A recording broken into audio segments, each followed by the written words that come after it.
स्वागत है आपका हिस्ट्री विद केके में। आज हम लोग चारवाक दर्शन के बारे में जानेंगे। चारवाक दर्शन क्या है, इसके बारे में पूरी जानकारी प्राप्त करेंगे। तो पहले तो ये जाना जाए कि चारवाक कौन थे और उन्होंने ये क्या सिद्धांत दिया था।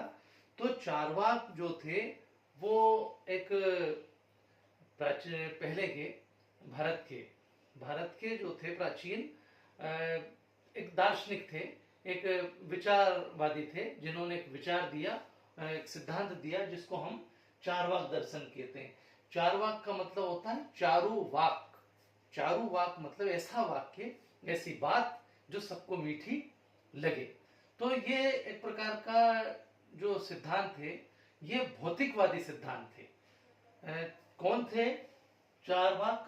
तो ये जो बृहस्पति थे उनका ऐसा माना जाता है कि उनके शिष्य थे, और यद्यपि कोई बहुत उल्लेख इसमें मिलता नहीं है, लेकिन ऐसा कहा जाता है कि वो जो है चार बृहस्पति के ये शिष्य थे, और बृहस्पति के जो सिद्धांत नहीं मिले तो इन्होंने एक नया प्रकार का सिद्धांत दिया, और वो टोटल जो सिद्धांत था वो भौतिकवादी सिद्धांत है, यानी कि ये भौतिकवाद में विश्वास करते हैं। दूसरे तरह के जो हमारे आध्यात्मिक सिद्धांत थे वो अध्यात्मवाद में विश्वास करते हैं, ईश्वर, परलोक आदि में, ये इन सब में विश्वास नहीं करते हैं। तो इसका अब और कहाँ ग्रंथों में उल्लेख मिलता है, और ये सिद्धांत आया क्यों, पहले ये जाने। ये ऐसा उल्लेख मिलता है कि जब दानव देवताओं की उपासना करके और विभिन्न ग्रंथों का अध्ययन करके, मंत्रों का जाप करके, देवताओं की उपासना करके सिद्धियां प्राप्त करने लगे, तो इससे देवताओं को परेशानी हुई कि ये समकक्ष श्रेणी में आ जाएंगे। तो इसलिए उन्होंने ब्रह्मा जी से प्रार्थना की, विष्णु जी से प्रार्थना की, और ऐसा प्रयास किया कि कैसे भी ये इस मार्ग को छोड़ दें, धर्म के मार्ग को छोड़ करके अधर्म के मार्ग पर, असत्य के मार्ग पर आ जाए। और ये काम किया बृहस्पति ने। बृहस्पति ने क्या किया कि उनको धर्म की बजाय अधर्म की तरफ ले जाने की, अध्यात्मवाद की बजाय भौतिकवाद की तरफ ले जाने की शिक्षाएं दी, मैंने उल्टा किया। नतीजा ये हुआ कि वो धर्म के मार्ग से भटक गए। तो ये मूल बात थी, और ये जो सिद्धांत थे इसका बहुत कुछ कई अन्य ग्रंथों में भी उल्लेख मिलता है, जैसे रामायण है। तो रामायण में जावली का उपदेश है कि वो राम को वनवास जब वो जाते हैं तो वो शिक्षा देते हैं कि वापस जाएं और शुभ भोगें। इसी प्रकार से महाभारत में भी इसका उल्लेख मिलता है। इसके अलावा पुराणों में भी आता है, पद्म पुराण, लिंग पुराण, विष्णु पुराण, इन सभी में इसका उल्लेख मिलता है। कई बार कुछ बौद्ध ग्रंथों में भी इसकी जानकारी मिलती है। तो यहाँ अगर आप देखेंगे तो उनका एक बड़ा सूत्र था, सिद्धांत था, यदा जीवेत सुखम जीवेत ऋण कृत्वा घृत पीवेत। अर्थात उनका ये कहना है कि जब तक जिए सुखी जिए, अच्छे से जिए, मौज मजे से जिए, और यदि हमारे पास पैसा नहीं है, हमारे पास सुख पैदा हम नहीं कर सकते, तो उधार लेकर के वो सुख पैदा करें। यानी घी पिए, लेकिन चाहे उधार लेकर के ही क्यों ना पिए, मतलब सुख के साधन हमारे पास ना हो तो हम क्या करें, उधार लेकर के अपने सुख साधन पैदा करें। इसका इस श्लोक में ही आगे उल्लेख है कि यदि व्यक्ति मर जाएगा, उसकी मृत्यु हो जाएगी, तो उसके बाद ये शरीर भस्मीभूत हो जाएगा, जला दिया जाएगा, और उसके बाद फिर कुछ नहीं है। इसलिए जो कुछ है इस संसार में, जो प्रत्यक्ष है, जो हमें दिखाई दे रहा है, तो इस संसार का भरपूर उपयोग किया जाए, भरपूर इसमें सुख भोगे जाए, ये सुखवाद पे विश्वास करता है। तो हम इसमें आइए इसके एक एक बातें देखें कि क्या क्या उन्होंने सिद्धांत दिए, इसमें क्या क्या मुख्य बातें आती है। पहली बात, चार तत्व। उन्होंने चार तत्व बताए: पृथ्वी, जल, वायु और अग्नि, ये 4 तत्व उनके द्वारा बताए गए। एक तत्व को छोड़ दिया, कौन सा? आकाश। हम लोग 5 भूत में, पंच महाभूत में विश्वास करते हैं, उन्होंने 4 महाभूत या 4 तत्व बताए और ये कहा कि ये जब 4 तत्व मिल जाते हैं तो 4 तत्व मिल जाने से चैतन्यता आ जाती है और चैतन्यता को उन्होंने क्या कहा? आत्मा का नाम दिया, जिसको हम आत्मा कहते हैं। तो वो उन्होंने कहा कि वो चैतन्यता है। तो 5 की बजाय इन्होंने क्या बताए? 4 तत्व हैं। 4 तत्व हमने बताए कौन से? एक पृथ्वी हो गई, दूसरा पृथ्वी पर ही जल है, वायु है और अग्नि। तो 4 तत्व उनके द्वारा बताए गए और इन 4 तत्वों के संयोग से चैतन्यता उत्पन्न होती है और चैतन्यता को उन्होंने नाम दिया है आत्मा, जिसे हम आत्मा कहते हैं। दूसरा जो बात कही उन्होंने वो है आत्मा। पहले हमने बताया 4 तत्व हैं, दूसरा उन्होंने क्या कहा? आत्मा। आत्मा के बारे में हमने अभी बताया कि वो 4 तत्वों से मिलकर के बनी है, यानी 4 तत्व जब मिलते हैं तो चैतन्यता आती है और चैतन्यता को उन्होंने आत्मा कहा है। आत्मा नाम की वास्तव में कोई वस्तु उन्होंने कहा है ही नहीं, चैतन्यता है वो एक प्रकार से। और इसलिए उन्होंने आत्मा के बारे में कहा कि वो जो सिद्धांत है कि आत्मा कभी नहीं मरती और आत्मा नष्ट नहीं होती, आत्मा को उसके, ऐसा उन्होंने कहा ऐसा कुछ भी नहीं होता है। जब होती नहीं आत्मा, जब चैतन्य शरीर नष्ट हो जाता है तो चैतन्यता भी नष्ट हो जाती है, तत्व अलग अलग हो जाते हैं और अलग हो जाने के बाद में आत्मा जैसी कोई चीज होती ही नहीं है। किनके अनुसार? चारवाक दर्शन के अनुसार। जो चारवाक हुए उन्होंने ये कहा कि आत्मा नहीं होती है, 4 तत्वों का मेल है। तीसरी चीज मोक्ष। हमारे जो ग्रंथ है उनमें मोक्ष की धारणा है, दूसरे बौद्ध और जैन ग्रंथ हैं उनमें भी निर्वाण की अवधारणा है। माने मोक्ष वो स्थिति होती है जब आत्मा का इस लोक में आना जाना समाप्त होकर के वो ईश्वर में विलीन हो जाती है, तो वो स्थिति उन्होंने कहा मोक्ष है। लेकिन चारवाक दर्शन क्या कहता है कि मोक्ष नामक कोई स्थिति नहीं होती है। क्या होता है कि आप जो सुख भोग रहे हैं संसार में, वो ये शरीर भोग रहा है और जब शरीर नष्ट हो जाएगा, शरीर कष्ट पाता है, तो जब शरीर ही नष्ट हो जाएगा तो व्यक्ति को मुक्ति मिल जाएगी कष्टों से, क्योंकि शरीर है तो कष्ट है। और जब शरीर ही नहीं है, व्यक्ति की मृत्यु हुई और उसके शरीर को जला दिया या दफना दिया, तो जब शरीर ही नहीं है तो कष्ट की स्थिति नहीं है, तो फिर वही मोक्ष है, यानी मृत्यु मोक्ष है। और कोई बात नहीं है कि उसमें लोक परलोक जैसी कोई चीज है और फिर एक आत्मा है, फिर उसका जन्म होता है, ऐसी उन्होंने कहा कि ऐसा कुछ भी नहीं है। मोक्ष मिल जाता है, व्यक्ति की मृत्यु होती है, मोक्ष हो जाता है, क्योंकि शरीर कष्ट पाना बंद कर देता है, मृत्यु के बाद कोई कष्ट नहीं होते। इस दर्शन में एक और बात कही है, वो है नास्तिकता। ये ईश्वर के अस्तित्व में विश्वास नहीं करता है और जगह माना गया है कि ईश्वर होता है और सारी सृष्टि का निर्माण ईश्वर ने किया है।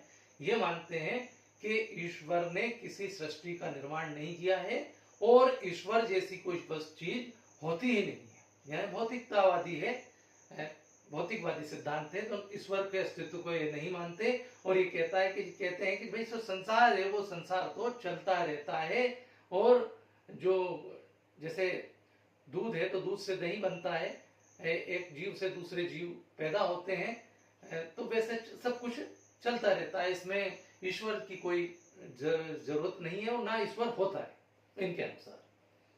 लोक परलोक, इसमें इनका लोक परलोक के मामले में क्या विश्वास है? इनका ये कहना है कि जो कुछ है वो यही है, एक दुनिया लोक और दूसरी परलोक, ऐसा कुछ नहीं है, परलोक कहीं कुछ होता ही नहीं है, जो कुछ है इस लोक में।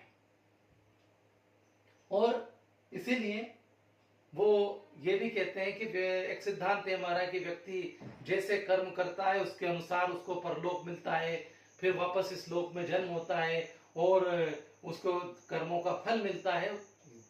चारवाक ये कहता है कि जो कुछ होता है इसी लोक में होता है। जैसे आपने देखा होगा कि एक राजा है, वो राजा एक बुरे कर्म करने वाले को दंड देता है तो ये फल यही मिल गया, और अच्छे कर्म करने वालों को इनाम देते हैं, अच्छे पुरस्कार देते हैं, लोग उनकी प्रशंसा करते हैं, उनका सम्मान करते हैं। तो ये इस लोक में अच्छे कर्मों का अच्छा फल मिल जाता है और बुरे कर्म करने वाले को राजा या जो राज्य है उसकी तरफ से वो दंडित होता है, कारागार में डाला जाता है, फांसी होती है, कोड़े मारे जाते हैं। तो वो जो कुछ होता है इसी लोक में होता है, यहीं पर हमें अपने कर्मों का हिसाब मिलता है, परलोक जैसी कोई चीज नहीं होती। पूजा पाठ यज्ञ में अविश्वास। चार्वाक ये कहता है कि पूजा पाठ मंत्रों का उच्चारण करना, यज्ञ करना, ये जो काम है ये सिर्फ और सिर्फ पैसों की बर्बादी है और समय की बर्बादी है। इससे करने से कुछ भी नहीं होता है, क्योंकि उनका ये मानना है कि यदि इनके करने से कुछ होता तो वो दिखाई देना चाहिए था, परंतु कुछ दिखाई नहीं देता है, तो सिर्फ मन को समझाना है। और इनका ये मानना है कि कुछ ऐसे ढोंगी लोग हैं जिन्होंने अपना उदर पूर्ति के लिए, अपने पेट को पालने के लिए, अपने उदर पूर्ति के लिए ये कर्मकांड और ये सब बनाए हैं। और ऐसी कोई बात चीज नहीं है कि आपके पूजन पाठ से कोई ईश्वर प्रसन्न होता है और आपकी मनोकामनाएं पूर्ण होती है। ऐसा अगर होता तो वो प्रत्यक्ष रूप से दिखाई देना चाहिए था, ऐसा कुछ दिखता नहीं है। लोक परलोक के संबंध में भी उन्होंने कहा कि भाई कोई परलोक जैसी चीज नहीं है, कि लोक नहीं, लोक तो है लेकिन परलोक की कोई स्थिति नहीं है। शरीर है, भस्मीभूत हो गया, उसके बाद समाप्त। कोई अगर ऐसी स्थिति होती तो कहीं ना कहीं से व्यक्ति लौट करके आता है और कभी तो दिखाई देता कोई। तो वो लोग परलोक को नहीं मानते और पूजा पाठ आदि में अविश्वास करते हैं। उनका मानना है कि ये सिर्फ समय की बर्बादी और धन की बर्बादी है, और कुछ लोगों ने उदर पूर्ति के लिए इसको एक साधन बना रखा है। सुखवाद, यह सबसे महत्वपूर्ण है। वो भौतिकवाद में विश्वास करते हैं, भौतिक जीवन में विश्वास करते हैं। जो वर्तमान जीवन है पश्चिमी देशों का आपने देखा होगा, उसमें विश्वास करते हैं जहाँ कर्तव्य कम है, जिम्मेदारियां नहीं मानता व्यक्ति अपनी, और सिर्फ अपने लिए जीता है। तो वो यहाँ पर कहते हैं कि सुखमय जीवन होना चाहिए व्यक्ति का। ये जितने दिन है उसके इस पृथ्वी के ऊपर जो जीवन है उसका, वो कैसा होना चाहिए? सुख। इन सुखों का, संसार में जो सुख है उनका भरपूर भोग करना चाहिए, व्यक्ति को खुश रहना चाहिए और जितना मौज मजा हो सके वो करना चाहिए। क्योंकि उनका ऐसा मानना है कि यदि व्यक्ति की मृत्यु हो गई तो उसके बाद शरीर भस्मीभूत हो जाएगा, जला दिया जाएगा, और जो चार तत्व है वो स्वतंत्र हो जाएंगे, पृथ्वी, वायु, अग्नि और जल, ये स्वतंत्र हो जाएंगे, चैतन्यता समाप्त हो जाएगी। तो उसके बाद आप कुछ भी सुख भोग नहीं सकते और ना किसी प्रकार के दुख भोगेंगे। तो इस संसार में अगर आए हैं तो सुखों को भोगें, उसका आनंद लें। प्रत्यक्षवादिता एक खास बात है इस सिद्धांत की, जो हम ये मानेंगे कि इसको शुरू में ही हमें लेना चाहिए, और वो है चार्वाक की प्रत्यक्षवादिता। यानी कि चार्वाक जो है वो प्रत्यक्षवादिता में विश्वास करता है, वो अनुमान में विश्वास नहीं करता। उसका ऐसा कहना है कि भाई जो कुछ है वो सामने और प्रत्यक्ष है। अनुमान के आधार पर तो हम कुछ भी अनुमान लगाते रहे, अनुमान से काम नहीं चलता। जो कुछ है वो प्रत्यक्ष होना चाहिए। अनुमान तो हम लगा सकते हैं लेकिन वो सही हो ये उचित नहीं। इसीलिए उन्होंने ये भी अनुमान की बातें बताई। ये यज्ञ है, पूजन पाठ है, या लोक परलोक जैसी चीजें आत्मा की है, तो उन्होंने कहा कि तो सब क्या है, हमारी अनुमान की चीजें हैं। तो अनुमान से मतलब नहीं है, प्रत्यक्ष होना चाहिए और वो सब जगह होना चाहिए। जो चीज है एक जगह वो दूसरी जगह भी वैसी होना चाहिए। तो वो प्रत्यक्षवादिता में, भौतिकवादिता में विश्वास करने वाला सिद्धांत है ये। तो इस तरह से जो अगर पूरा देखिए हम चार्वाक दर्शन को, तो चार्वाक दर्शन भारतीय दर्शनों के विपरीत है और वो प्रत्यक्षवादिता में और भौतिकवादिता में, सुखवाद में विश्वास करता है, और इसीलिए इसकी बड़ी आलोचना हुई है। ज्यादातर भारतीय तो ये कहते हैं कि ये हमारा दर्शन ही नहीं है, ये तो क्या है कि पश्चिमी दर्शन है, और पश्चिम के लोगों ने भारतीय संस्कृति को बिगाड़ने के लिए इस दर्शन को बढ़ा चढ़ा करके प्रस्तुत किया। वास्तव में ये दर्शन है ही नहीं, क्योंकि अगर आप ईश्वर को नहीं मानोगे, कर्म नहीं मानोगे, पुनर्जन्म को नहीं मानोगे, तो फिर इससे तो क्या होगा, समाज में निराशा का भाव आ जाएगा, और निराशा से व्यक्ति को के अंदर कई तरह की मानसिक बीमारियां होगी जो आज आप देखते हैं कि कई लोगों को हो भी रही है, खासकर पश्चिमी देशों में बहुत इस तरह, क्योंकि वहां कोई सहारा नहीं है। भारत को अगर लें तो यहाँ आध्यात्मवाद में विश्वास करता है, व्यक्ति कहीं कोई सहारा ढूंढता है और उसको एक खुशी मिलती भी है कुछ।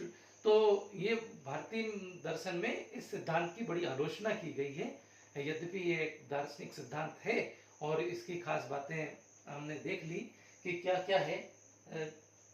मुख्य जो बातें थी मैंने आपको बता दी। आशा है मेरे इस वीडियो से आज आपको चारवाक दर्शन पूरी तरह से समझ में आ गया होगा। यदि वीडियो अच्छा लगे तो प्लीज इसे लाइक करें, शेयर करें दूसरों को, और वीडियो को सब्सक्राइब, हमारे चैनल को सब्सक्राइब भी करें, क्योंकि हम लोग जो वीडियो बनाते हैं बड़ी मेहनत से बनाते हैं। तो आशा करते हैं कि आप उसको कम से कम एक लाइक तो जरूर करें और अपने दोस्तों को शेयर भी करें। मेरे वीडियो की खास विशेषता ये होती है कि मैं जितनी ज़्यादा बातें होती है उनको बहुत संक्षेप में और बहुत अच्छे से समझाने की कोशिश करता हूं, ताकि एक सामान्य व्यक्ति को ये समझ आ जाए। अब न्यू कॉम्पिटिटिव एग्जाम में पढ़ने के लिए इसमें बहुत सी बातें हैं, बहुत से श्लोक हैं, परंतु वो सब एक सामान्य व्यक्ति या जो सामान्य परीक्षाएं दे रहे हैं उनके लिए वो जरूरी नहीं होता है। तो मेरे वीडियो से लगभग उस विषय को पूरी तरह से मैं समझाने की कोशिश करता हूँ। Thank you very much.